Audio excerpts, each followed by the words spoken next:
We are finishing up this series called Crave. What are you really longing for? And when we started this series, we are looking at 1 Peter chapter 2, verse 1 to 3, that says, "Therefore rid yourselves of all malice and all deceit, hypocrisy, envy, and slander of every kind.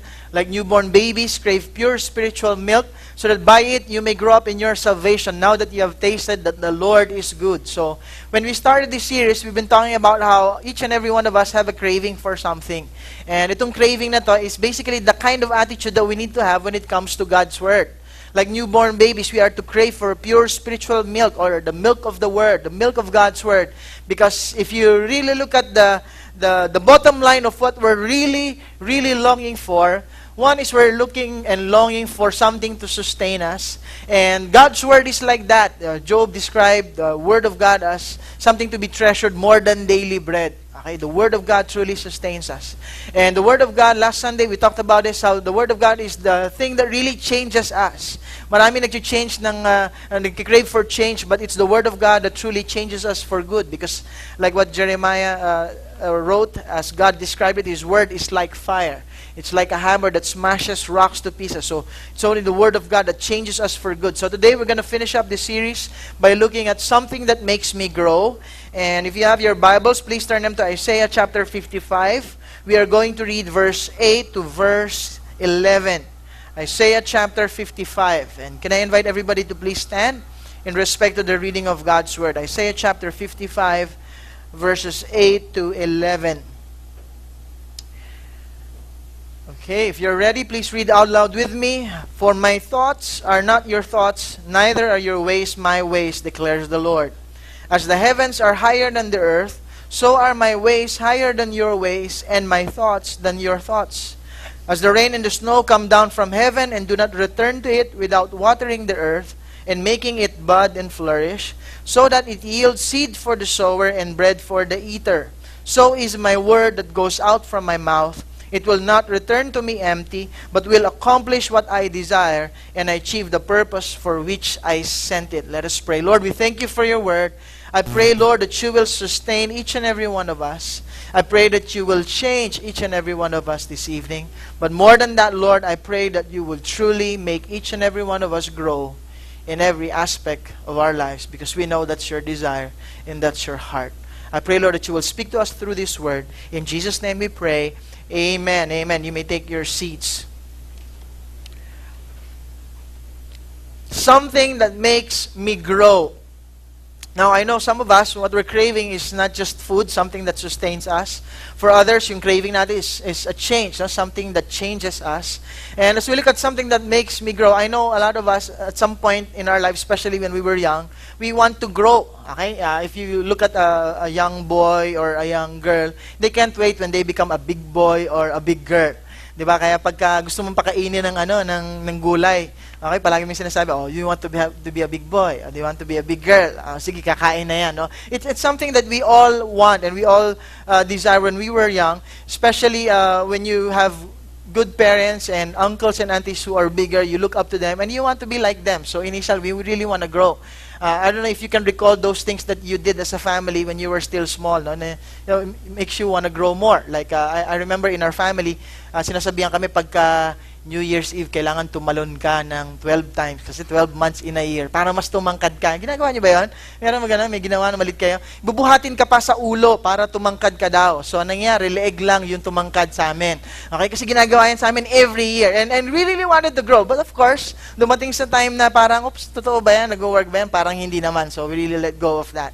Now, yung iba naman, as we grow older, especially mga young men, young boys, we want to grow bigger and stronger. Kaya may teenage years na nauuso na yung workout, gym, push-up. Kasi gusto mong lumaki. Yung iba harap ng harap sa salamin, medyo gusto nilang ma-imagine lumaki, so dinadaya nila ng konti para makita lang how you look if you really get big. And it's like you can't wait to get big. So talagang i-overextend mo yung exercise mo, yung workout mo, because you really want to grow big. Tapos babalitaan mo pa, kailangan pala ng more protein. So kailangan kumain ng saging tsaka peanut butter. And di bali nang maimpacho, basta kailangan, kain ka lang ng kain.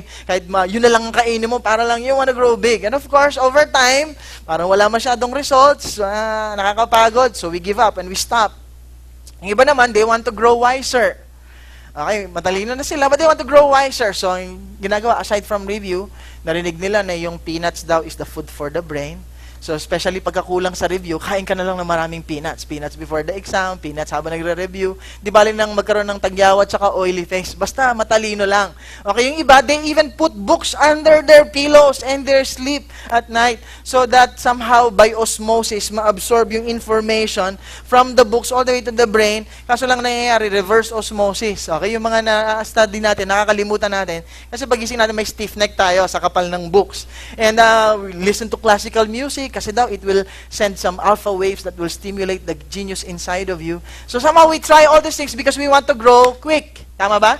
We want to grow fast. And we want to try some quick fix solutions in able to grow. In contrast to something that changes us, yung change kasi is more from a negative to a positive.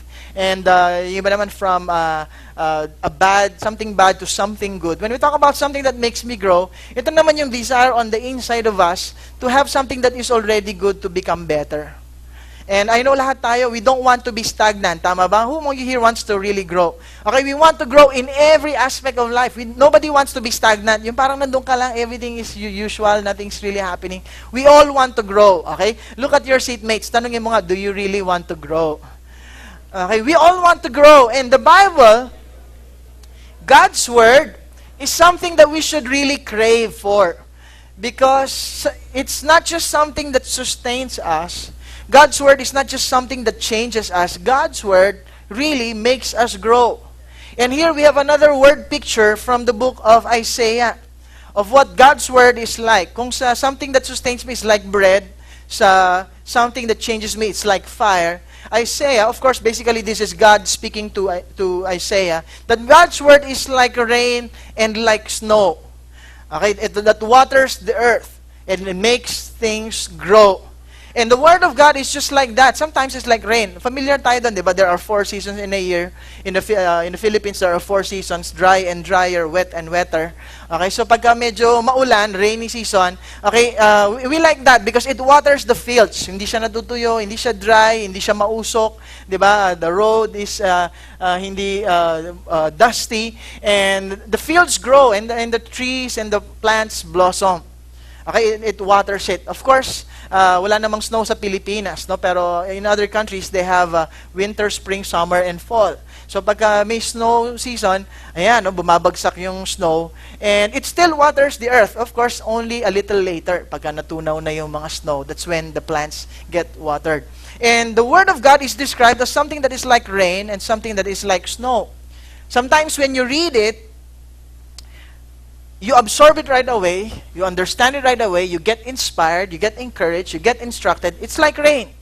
Waters the earth instantly. The moment rain drops, you feel the watering taking place. But sometimes it's like snow. It hits you, it hurts. Sometimes you don't want it. But the more that you let the Word of God sink in your life, later on, when it starts to make sense. Later on in life, it has more meaning. Okay, and that's why we need to understand that for us to grow, there are things that we need to do. There are some conditions that we need to meet. And of course, the most important thing, we need time. We need time. Because growth takes time. In fact, hindi nga mahirap mag-grow eh. All you need to do, because anything that's healthy will just grow. All you just need to do is to make sure that it doesn't get sick, it gets the proper nutrients, and give it time. And growth will take place. And the same thing with the Word of God. I know a lot of us give up easily sometimes when we read the Word of God. Parang wala man naman masyadong nangyayari, wala naman masyadong changes. We get discouraged and we stop. Siguro tayo, kaka-Christian pa lang natin, but we have classmates, or teachers, or maybe parents and brothers and sisters na, kala ko pa Bible ka na, but parang wala pang nangyayari. And sometimes you get discouraged. Wala naman nangyayari. So we give up easily. You know, but there's something that happens when we expose ourselves to the Word of God.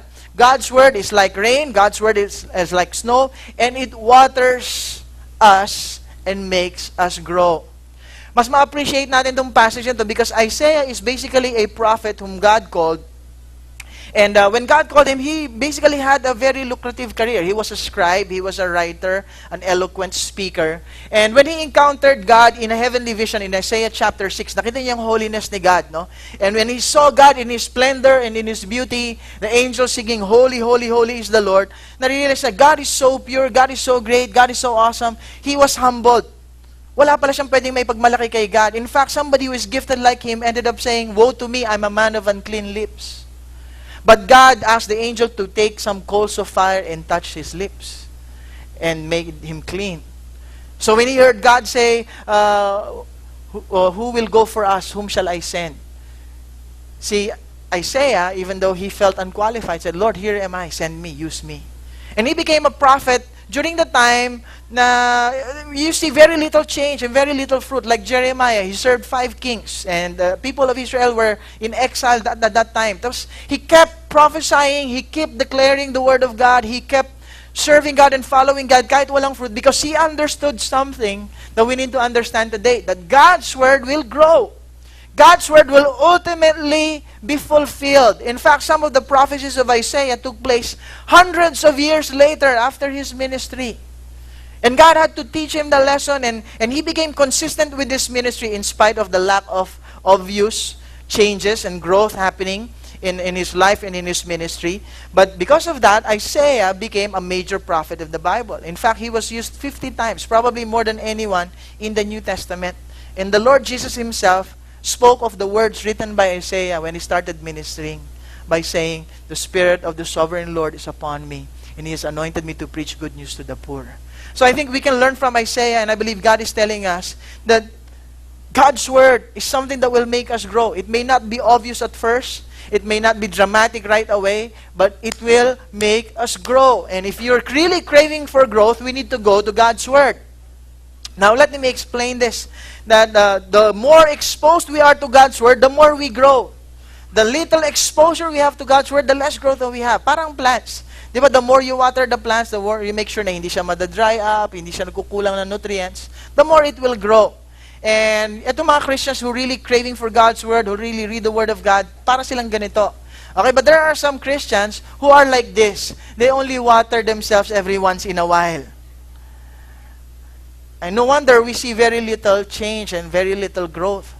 May mga iba na matagal ng Christian pero they still act like spiritual babies.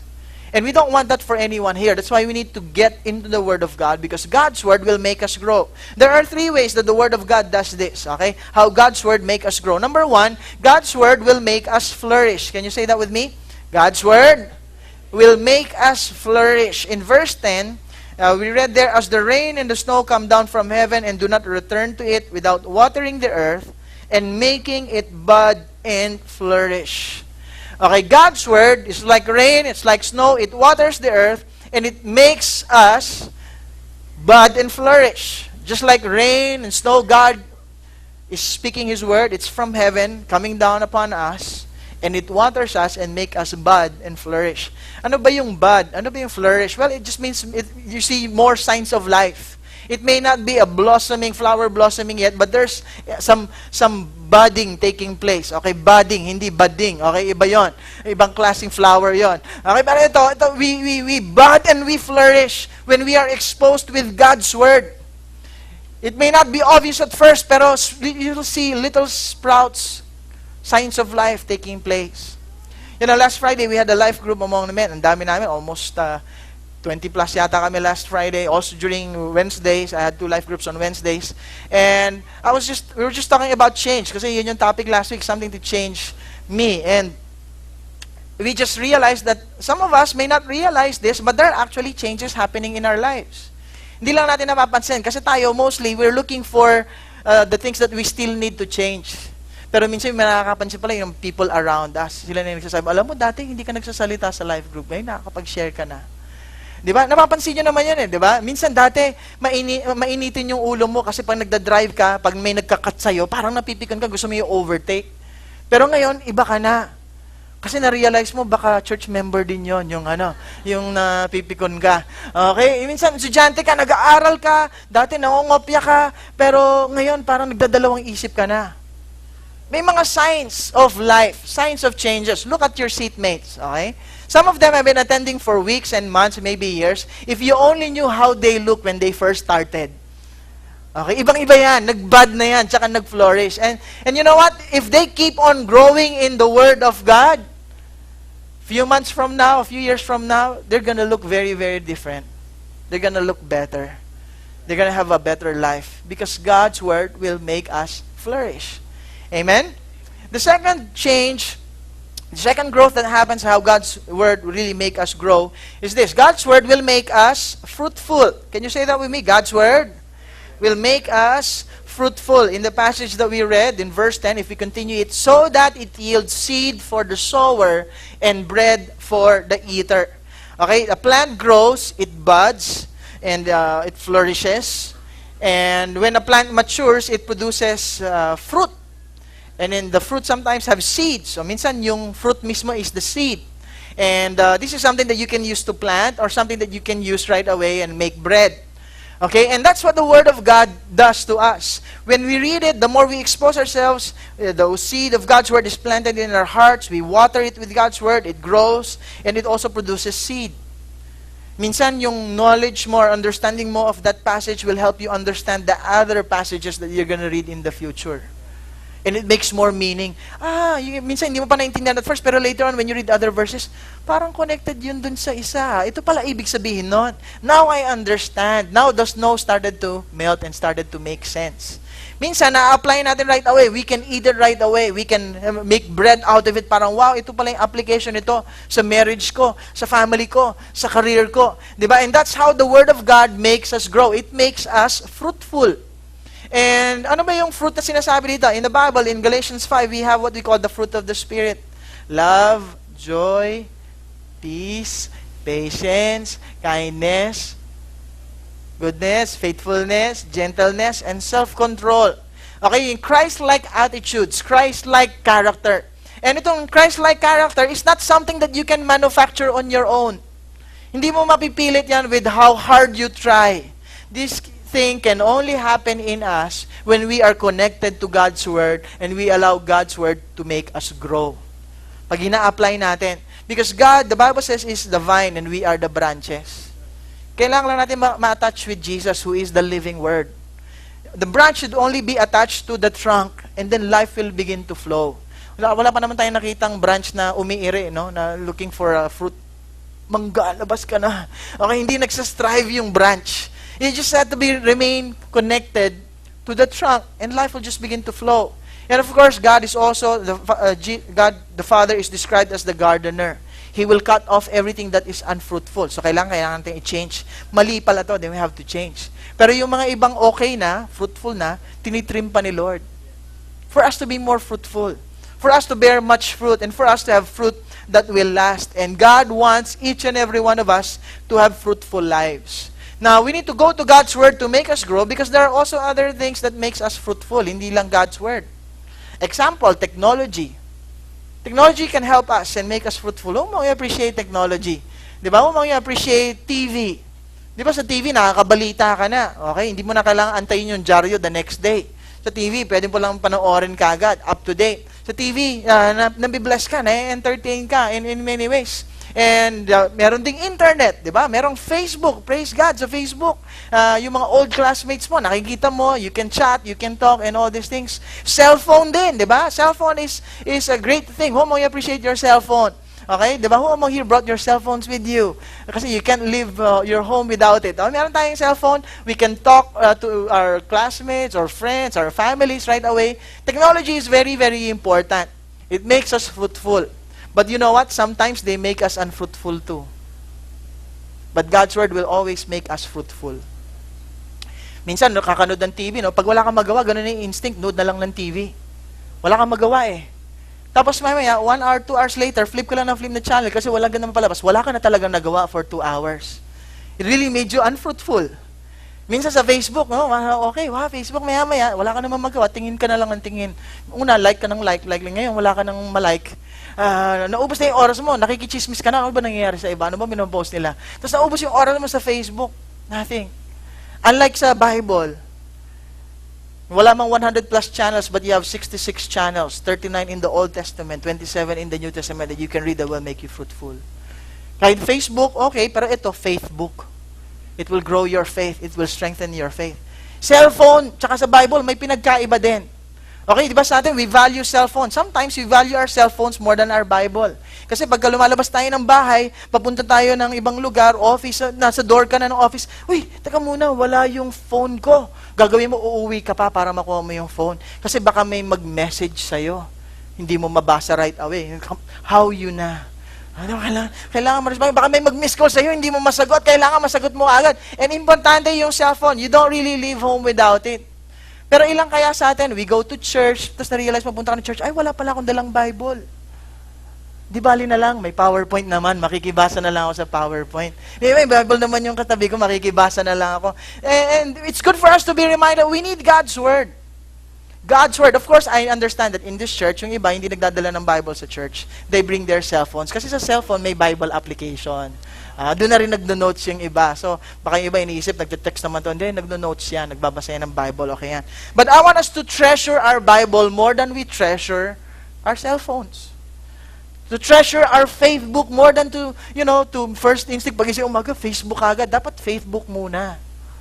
Pagising sa umaga, TV ka agad. Hindi, dapat muna, God's vision muna, hindi lang television. We need to go to the Word of God because this will make us fruitful. Just to tell you the difference of cellphone at ang Bible, ang cellphone, ipinapakita ang lifestyle ng tao. Ang Bible, nagpapabago ng lifestyle ng tao. Ang cellphone, mabilis maluma. Ang Bible, hindi naluluma. Ang cellphone message, kung minsan ay late, ang Bible, laging on time ang message. Ang cellphone, kailangan mag-load para mag-message. Ang Bible, laging fully loaded ang message. Ang cellphone ay mahalagang gamit ng tao, pero ang Bible ay mas mahalaga kung gagamitin ng tao. One more difference, ang kagandahan ng Bible over the cellphone, ang cellphone, minsan hindi gumagana kasi walang signal. Ang Bible, kahit saan ka, malakas ang signal. Lalo na pag binubuksan natin at binabasa at we allow God to speak to us.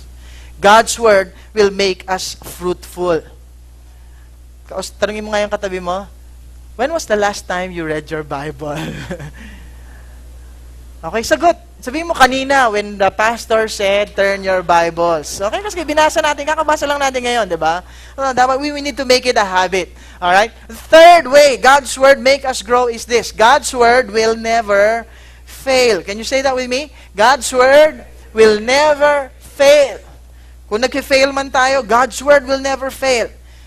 We read this in verse 8 to 11. For my thoughts are not your thoughts, neither are your ways my ways, declares the Lord.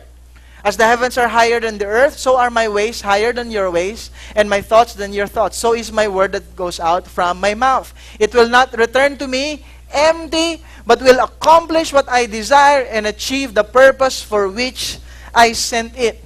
The reason why we need to go to God's Word, because God's Word reveals to us His thoughts, it reveals to us His ways, it reveals to us His desires, it reveals to us His purposes, and when God speaks it, the Bible says, it will not return to Him empty. It will surely accomplish its purpose. Tulad ng water, pag yung water tumama sa earth, whether rain or snow, mawawater talaga niya yan. Bago mag-evaporate yan at bumalik sa langit, na water niya muna yung earth. Hindi pwedeng yung parang pagbagsak pa lang parang wala na. No, it waters the earth. It accomplishes its purpose. And sometimes, this is where the challenge is, because when we read the Bible, sometimes it contradicts our thinking. It contradicts our ways. It contradicts our thoughts.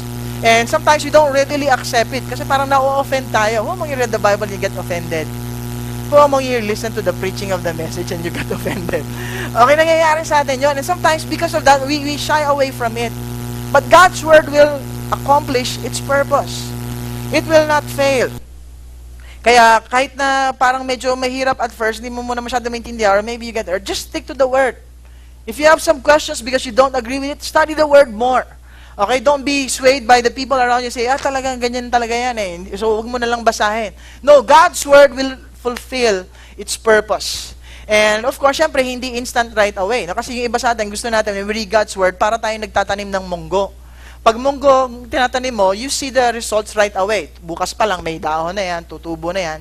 But that's all you can get, toge. Okay? Pero kung gusto mo ng mas maganda, mas malaki, something to build a house, something, kailangan mo Chinese bamboo tree. Okay? Yung Chinese bamboo tree is amazing because of its growth. And here's how the growth of a Chinese bamboo tree looks like. Pag nagplant ka ng Chinese bamboo tree, wait for it, 1 week, no signs. 1 month, no sign. 1 year, 0. 2 years, nuway lang siyempre.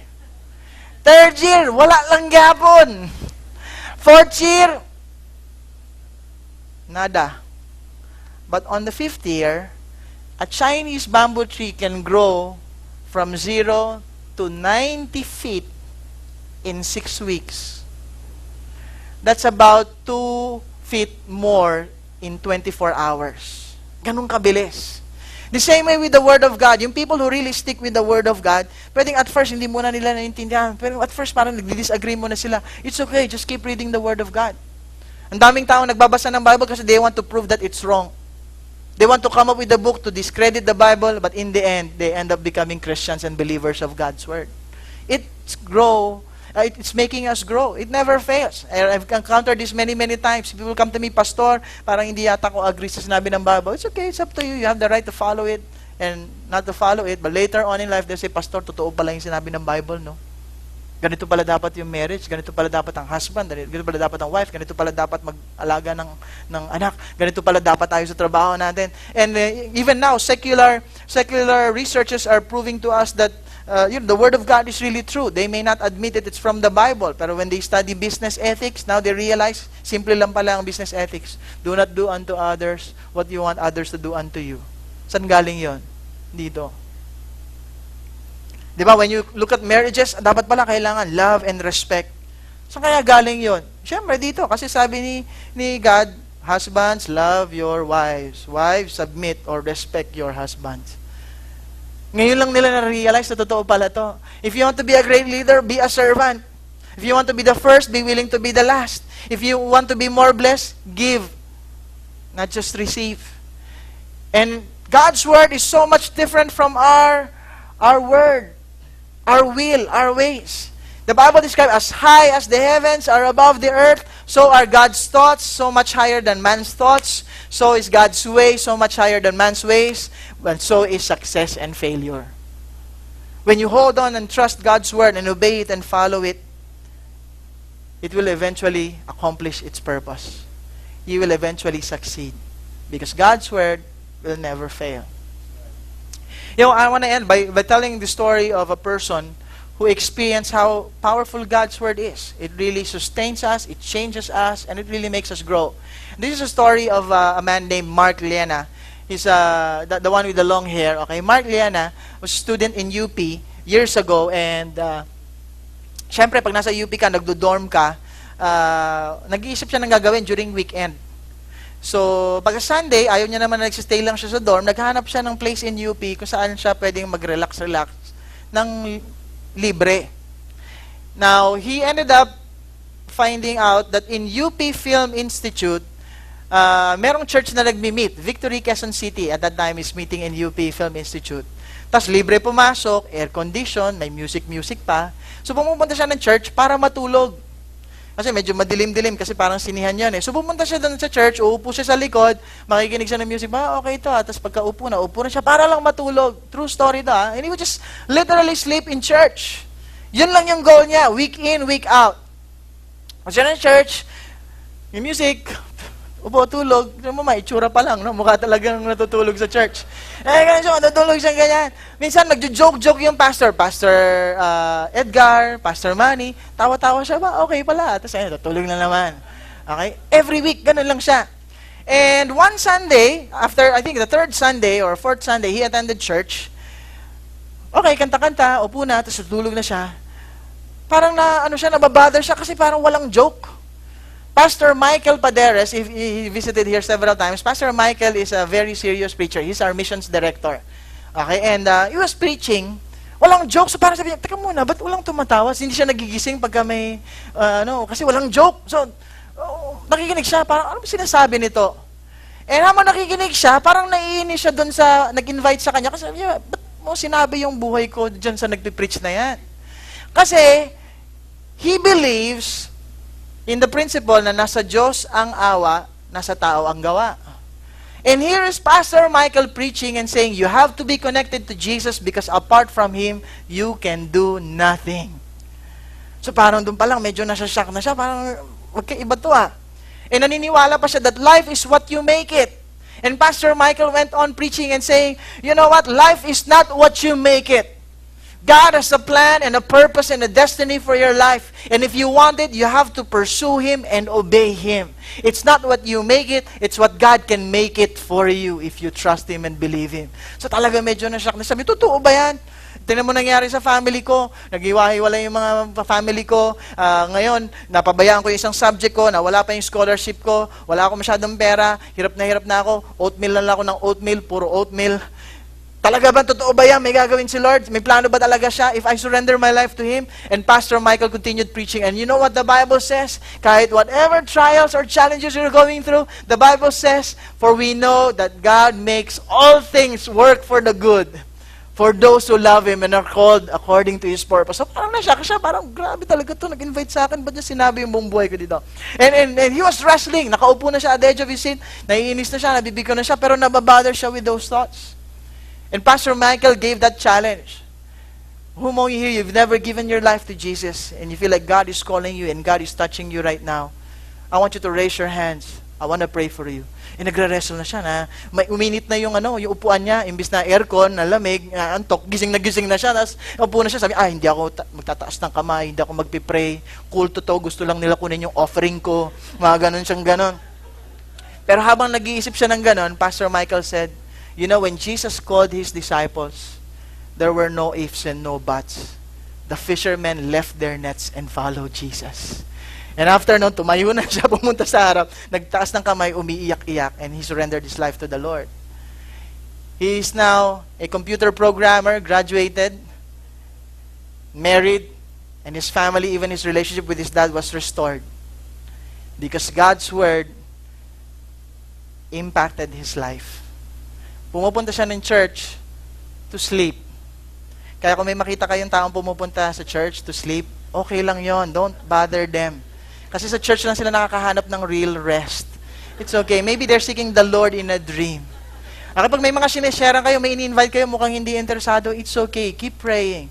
Keep sharing. Keep exposing them to the Word of God. Of course, syempre, it's like rain, it's like snow. Huwag nyo namang gawing parang baha. Okay? Hindi pa masyadong ready to receive. Binuhusan nyo na ng sobrang daming Bible. Okay, kailangan pa konti-konti lang. Okay, let that Word make them flourish. Let the Word make them, fruitful. And eventually, God's Word will never fail. And I hope in this series, all of us are encouraged and inspired to crave and long for God's Word more and more in our lives. Na hindi lang tayo makontento sa, yung konting expose here and there, kasi nasa church tayo or dala tayo ng Bible, but to really crave for God's Word. And this is not about a spiritual, parang kailangan religious obligation that you have to fulfill because God will be mad if you don't read it. Actually, when we read the Bible, we're doing ourselves a favor. It's for us. And if you're really longing for something that will sustain us, longing for something that will change us, longing for something that will make us grow, we have it right here in God's Word. And if you just allow God to speak to us, because God's Word is not just about ideas, it's not just about principles or concepts that are proven and tested. It's about having a relationship with Jesus, who is the living Word. Because He is the only one who can sustain us. He's the only one who can change us. And He's the only one who can make us grow. Do you want to grow? I hope so. And as we keep coming to church every Sunday, I'm sure God's Word will make you grow. Kung dadagdagan pa natin, we attend the life group once a week, God will make you even grow more. And if we open our Bibles and read it every day, kahit one chapter a day, Pastor, wala ako naintindihan eh. Bakit ano bang binabasa mo? Numbers, Revelation. I mean, you can start with something easier. maybe Matthew, Mark, Luke, and John, or kahit the Gospels. One chapter lang. Pastor, wala ko naintindihan. Read, bakit ano ba binabasa mo? Kaya pala Hebrew tsaka Greek yan eh. Ang dami yung English, yung version na medyo madaling maintindihan. And then eventually, you'll appreciate it more. And even if at times you read English, easy language, nice Bible, and it still sometimes seems like taking some time for changes to grow, keep staying at it. Keep reading it. Keep asking God those questions that you have. Keep asking people and grow and keep growing in the Word of God and grow with others too. And God's Word will eventually make you grow. Amen? We'll just bow our heads and pray. Lord, we thank you. Because you're a God who doesn't want to leave us just where we are right now. Lord, you want to turn something that is bad into something good, something negative into positive. You want to change us. But more than that, Lord, you also want to make us grow. Anything that's already good in our lives, you even want to make it better. Thank you, God, for your word sustains us. Your word changes us. And your word makes us grow. I pray, Lord, that you will give us a greater craving and hunger for your word. More than anything else, Lord, more than anyone else, may we hunger for more of you. Lord, I pray that reading our Bibles, or joining a life group, or coming to church will be more than just a religious activity for us, or maybe a religious obligation or responsibility. Lord, may it be a lifestyle for us. Because it's the way for us to really know you and experience you more and more in our lives. And we can never really have enough of you. We can always desire for more. And you always desire to give more of yourself to us. I pray, Lord, that more and more we would know your will, your ways, your thoughts, your purposes, and your desire for us. We desire, Lord, that in every aspect of our lives, that you will cause us grow, to cause us to grow. Lord, that you will cause us to flourish. May you cause us to be fruitful, Lord God. If there's any area that's unfruitful, Lord, I pray that you would cut it off. If there's anything in our lives that are already fruitful and yet you desire to make it more fruitful and to bear much fruit and fruit that will last, Lord, I pray that you would also trim us. Lord, even when we read the Bible or listen to a message, and even if it may hurt, even if it may go against the things that we believe and the things that we already know, Lord, I pray that you would make it clear to us. Give us the grace to trust in you, knowing that your word never fails, and your word will not return to you empty.